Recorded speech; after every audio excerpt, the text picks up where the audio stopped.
Assalamualaikum warahmatullahi wabarakatuh. Selamat datang kembali di kelas saya, kelas Logika dan Teknik Pemrograman. Di materi ketiga ini kita akan mengenal materi baru mengenai pengenalan flowchart atau biasa juga disebut dengan diagram alur. Harapannya setelah Anda mengikuti materi ketiga ini, Anda akan mengetahui cara membuat flowchart dan mampu mengilustrasikan algoritma ke dalam flowchart. Di materi ketiga ini, pembahasan akan dibagi menjadi beberapa subbab.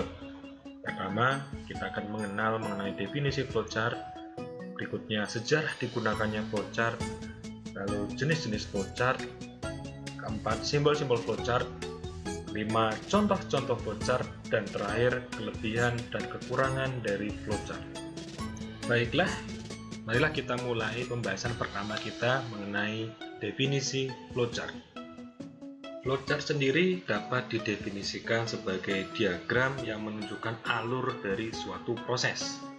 Flowchart biasanya terdiri dari sekumpulan bangun geometri seperti persegi panjang, jajar genjang, lingkaran, dan lain sebagainya, dan tanda panah yang menunjukkan alur kemana proses seharusnya berjalan. Flowchart itu tidak saja digunakan pada dunia software engineering, tetapi digunakan juga di bidang-bidang lain karena kemudahannya untuk dipahami dan digunakan. Lalu bagaimana dengan sejarah digunakannya flowchart? Sebenarnya sejarah flowchart ini jauh sekali ya, mulai tahun 1921 ketika itu Frank Gilbert untuk pertama kalinya membuat flowchart. Tapi pada tahun tersebut flowchart masih dibuat dengan tangan, di manual dengan tangan. Waktu itu si Frank menjelaskan flowchart untuk pertama kalinya kepada The American Society of Mechanical Engineers melalui presentasinya berjudul Process Charts, First Step in Finding the One Best Way. Jadi dulu tahun 1921 namanya bukan flowchart tapi Process Charts. Jadi bapak flowchart itu sebenarnya adalah Frank Gilbert. Baru kira-kira 9 tahun berikutnya, yaitu 1930, flowchart itu digunakan untuk melatih orang-orang bisnis dalam menggunakan alat-alat industri. Masih dengan cara yang sama, pada tahun ini flowchart dibuat dengan manual seperti yang teman-teman lihat di bagian belakang background. Di sini flowchartnya masih terlihat sekali, ditulis di papan tulis dan manual ya. Yang ada di gambar ini yaitu Alan H. Mogensen di sebelah kiri dan Ben S. Graham di sebelah kanan. Ini ketika mereka mempresentasikan penggunaan flowchart untuk menjelaskan penggunaan alat-alat industri dalam acara Work Simplification Conference. Jauh setelah 1930 atau kira-kira 1963, flowchart untuk pertama kalinya dibuat dengan bantuan komputer. Hal ini berkat mulai dikenalnya teknologi grafis pada komputer dan mouse mulai digunakan. Itulah sejarah lahirnya flowchart ya. 1921 itu baru pertama kali digunakan dan pertama kali dibuat dengan komputer tahun 1963 kira-kira. Lalu bagaimana dengan jenis-jenis flowchart yang ada saat ini? Sebenarnya jenis-jenis flowchart ini cukup banyak, cuman di sini saya mengelompokkannya menjadi 5 jenis flowchart yang sering digunakan. Pertama ada sistem flowchart. Jadi flowchart ini menunjukkan alur dari sistem secara keseluruhan. Jadi sistem yang kompleks itu dibuat alurnya secara keseluruhan, itu namanya sistem flowchart. Berikutnya ada dokumen flowchart. Flowchart ini menunjukkan bagaimana dokumen beserta tembusan-tembusannya diproses di dalam sistem. Biasanya dokumen flowchart ini akan muncul tuh di birokrasi-birokrasi tertentu gitu. Berikutnya skematik flowchart. Itu flowchart yang menunjukkan bagaimana skema dari suatu proses atau kegiatan berjalan. Flowchart ini biasanya bersifat umum namun masih dalam konteks TIK. Biasanya skematik flowchart menjelaskan bagaimana server diakses oleh pengguna dan lain sebagainya. Nanti gambarnya gambar server dan sebagainya. Berikutnya flowchart program. Jadi program flowchart ya. Flowchart ini merupakan turunan dari sistem flowchart, tapi terdiri dari program logic flowchart dan detail komputer program flowchart. Jadi nanti kita akan sering berhubungan dengan program flowchart ini. Nanti pembahasan kita hari ini pun berfokus pada program flowchart. Jenis terakhir yaitu proses flowchart. Jenis flowchart yang paling banyak digunakan dalam dunia teknik industri. Flowchart ini menunjukkan bagaimana suatu proses berjalan. Nah, simbol-simbol yang ada di masing-masing jenis flowchart ini sebenarnya berbeda-beda ya. Gitu. Cuman ada yang baku, ada yang sesuai konteksnya. Yang akan kita pelajari hari ini yaitu program flowchart, di mana simbol-simbolnya sudah baku. Seperti yang saya jelaskan sebelumnya, di pertemuan kali ini kita akan fokus pada program logic flowchart. Sehingga simbol-simbol yang saya jelaskan di sini hanya berlaku pada program logic flowchart. Dan perlu Anda ketahui, simbol-simbol flowchart yang akan saya jelaskan nanti ini sudah baku. Simbol yang pertama adalah simbol terminator. Simbol ini digunakan untuk menunjukkan permulaan dan akhir dari suatu proses. Simbol ini diletakkan di awal dan di akhir dari flowchart yang kita buat. Wajib ada dalam setiap flowchart, jadi simbol ini wajib ada. Yang membedakan antara simbol terminator mulai dan berhenti itu hanya pada labelnya saja. Untuk simbol mulai, gunakan label mulai, atau di beberapa literatur lain mengatakan start. Untuk simbol terminator berhenti, labelnya berhenti atau stop. Simbol kedua adalah simbol arah alur. Simbol ini dilambangkan dengan anak panah. Simbol ini akan menunjukkan arah dari proses yang harus dilalui. Dan simbol ini pun wajib ada di setiap flowchart yang kita buat. Setidaknya satu panah ada di flowchart yang kita buat. Berikutnya ada simbol proses. Simbol ini dilambangkan dengan bentuk persegi panjang. Simbol proses menunjukkan proses atau kegiatan yang berlangsung. Di dalam simbol proses ini, di dalam labelnya, dituliskan proses yang dilakukan. Jadi kata proses yang ada di sini, yang ada di dalam persegi panjang ini digantikan dengan nama prosesnya. Misal, menyalakan motor atau A plus B. Simbol keempat adalah simbol masukan dan luaran atau input-output. Simbol ini dilambangkan dengan jajar genjang. Simbol input-output menunjukkan masukan dan luaran dari suatu bagan atau suatu flowchart. Untuk membedakan masukan dan luaran, gunakan kata kunci input untuk menandakan masukan dan output untuk menandakan luaran. Misal seperti contoh di samping, tulisannya input alas, artinya di sini menandakan adanya proses input nilai alas. Simbol berikutnya adalah simbol keputusan atau biasa disebut dengan decision. Simbol ini dilambangkan dengan belah ketupat. Simbol ini menunjukkan alur kemana seharusnya proses berjalan berdasarkan kondisi yang terpenuhi. Umumnya terdiri dari satu masukan, nanti masukannya bisa dari atas atau dari samping, dan maksimal 2 luaran. Ada di kanan atau di kiri, nanti dikasih label ya atau yes dan tidak atau no. Jika kondisi terpenuhi, maka alur menuju arah ya, sedangkan jika kondisi tidak terpenuhi, maka menuju arah tidak. Misal, jika A dikurangin B, nilainya lebih besar daripada 0, maka ke arah ya. Tetapi jika kondisi ini tidak terpenuhi, maka ke arah tidak. Simbol keenam adalah simbol tampilkan atau display. Simbolnya seperti gambar di samping ini. Simbol ini menunjukkan proses menampilkan hasil operasi, bisa ke layar monitor atau media lainnya. Di dalamnya tuliskan apa yang akan ditampilkan, misal tampilkan nilai A. Berikutnya adalah simbol inisialisasi atau preparation. Simbol ini direpresentasikan dengan bentuk segi 6 atau heksagonal. Simbol inisialisasi ini merepresentasikan inisialisasi atau pendefinisian suatu nilai ataupun proses sebelum nilai tersebut digunakan di bagan flowchart yang Anda buat. Misal di flowchart yang kita buat, kita mendefinisikan bahwa nilai A dan nilai B itu masing-masing 5 dan 7, maka dibuat seperti pada bagian contoh sebelah kiri ini. Ini artinya kita mendefinisikan nilai A dengan nilai 5 dan B dengan 7.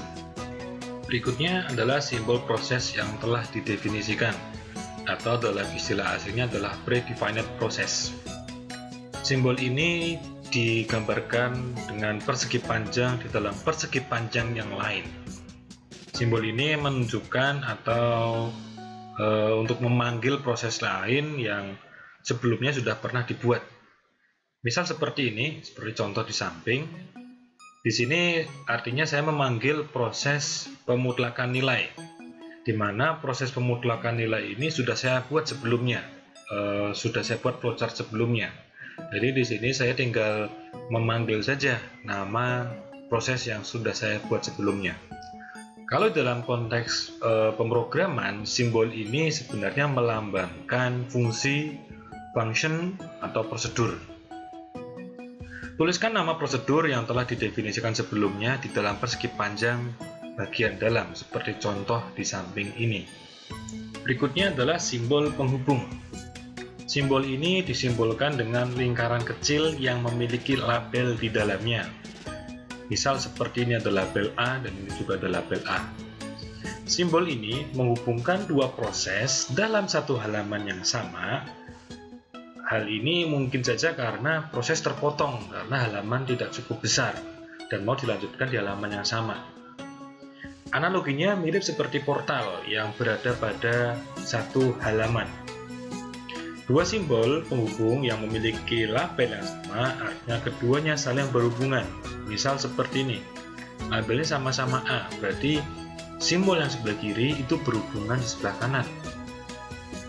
Lebih simpelnya begini, misal suatu proses terpotong sampai di sini, lalu diteruskan lagi di bagian kanannya, seperti itu maksudnya. Jadi jika satu halaman tidak cukup untuk menggambarkan flowchart dan mungkin mau diteruskan di halaman yang sama, Anda bisa menggunakan simbol penghubung ini.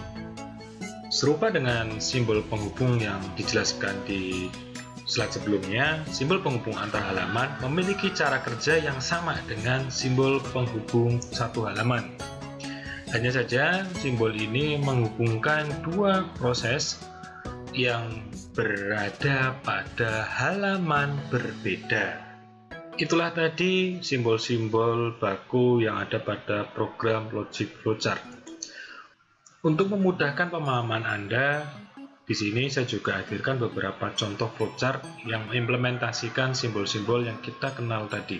Contoh pertama adalah flowchart yang menunjukkan proses menghitung keliling lingkaran. Pada flowchart ini dimulai dengan simbol terminator mulai.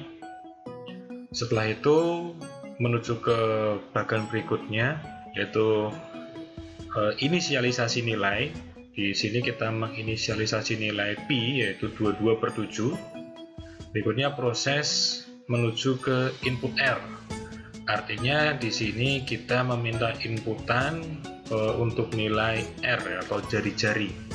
Karena pada bagian bawah ini tidak cukup, kita menggunakan simbol penghubung ya, penghubung satu halaman, misal A. Maka diteruskan di sebelah sini misal sama-sama A. Berikutnya ada bagian proses di sini yang menunjukkan proses penghitungan keliling, di mana keliling ini nilainya adalah 2 kali nilai pi kali dengan R. Setelah proses selesai, maka menuju ke bangun berikutnya, yaitu jajar genjang yang menunjukkan atau melambangkan output. Yang di-outputkan apa? Yang di-outputkan adalah nilai dari K. Di sini nilai K setelah sudah di-outputkan karena halamannya pun tetap tidak cukup, maka dilanjutkan di sampingnya. Di sini nilai K lalu ditampilkan. Tampilkan nilai K. Setelah menampilkan, maka proses berhenti. Contoh berikutnya adalah flowchart untuk mencari bilangan terbesar dari dua bilangan. Jadi misal Anda diberikan inputan dua buah bilangan, Anda akan membuat suatu program untuk menentukan bilangan mana yang lebih besar. Flowchart dimulai dengan simbol terminator mulai, lalu akan ada permintaan untuk input nilai bil underscore 1 untuk menyimpan nilai bilangan pertama. Setelah selesai diinputkan, maka input bil underscore 2 untuk meminta inputan bilangan kedua. Karena tidak cukup di halaman ini, maka diteruskan lagi di bagian atas. Di bagian atas diteruskan, ketemu kita dengan lambang decision untuk melakukan pengecekan.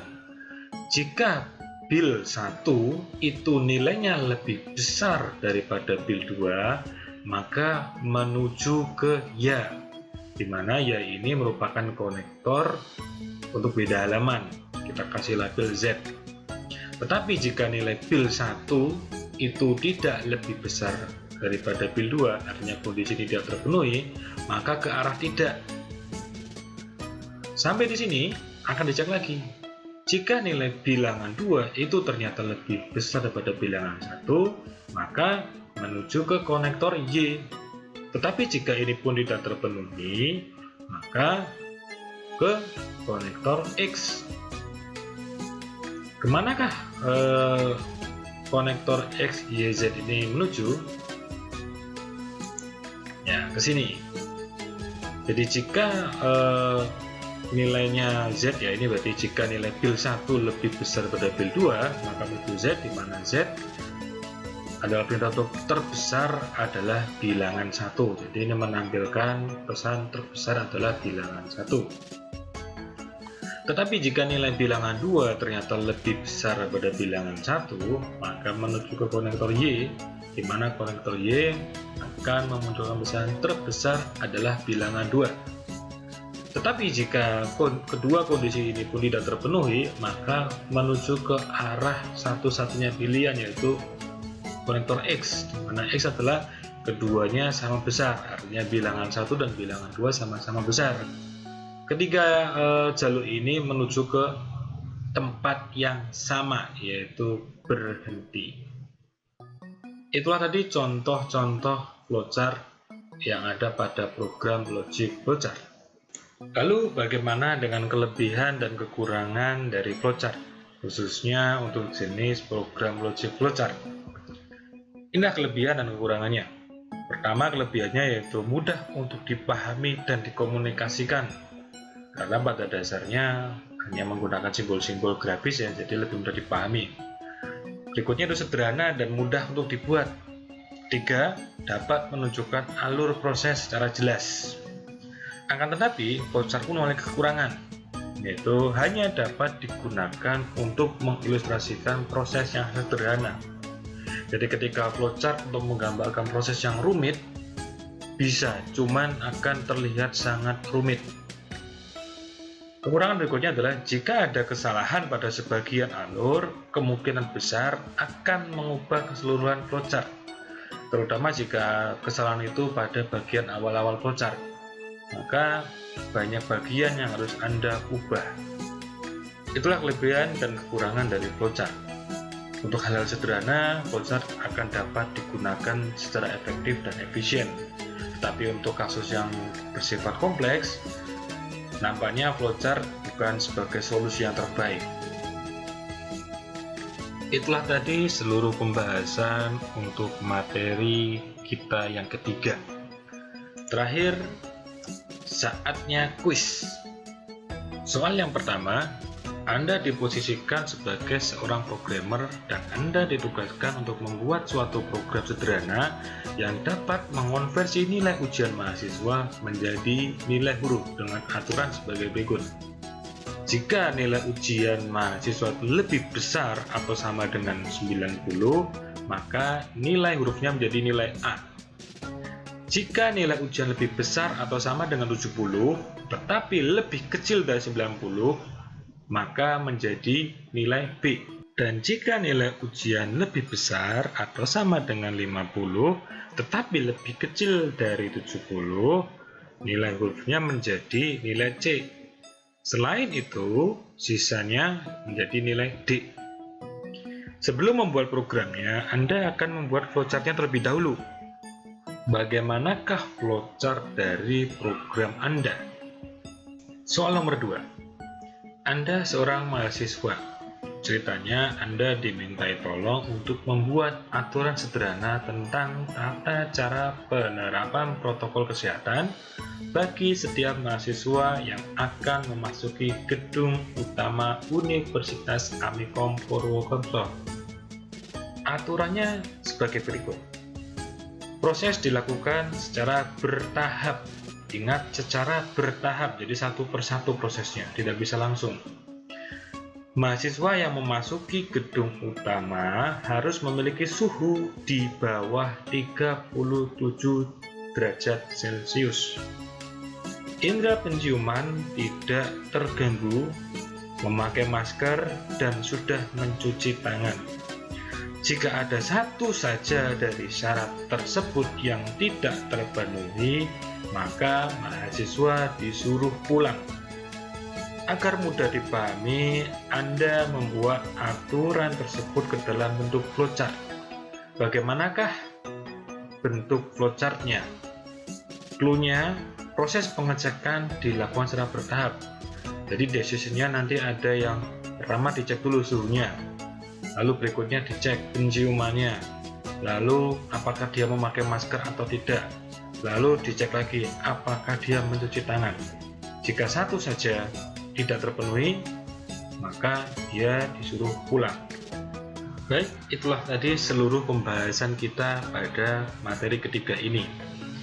Terima kasih sudah menyaksikan video pembelajaran ini. Jika ada pertanyaan, Anda bisa sampaikan di kolom komentar. Dan terima kasih sekali lagi saya ucapkan, mohon maaf jika dalam penyampaiannya banyak kata-kata yang kurang berkenan. Sampai ketemu di video pembelajaran berikutnya. Wassalamualaikum warahmatullahi wabarakatuh.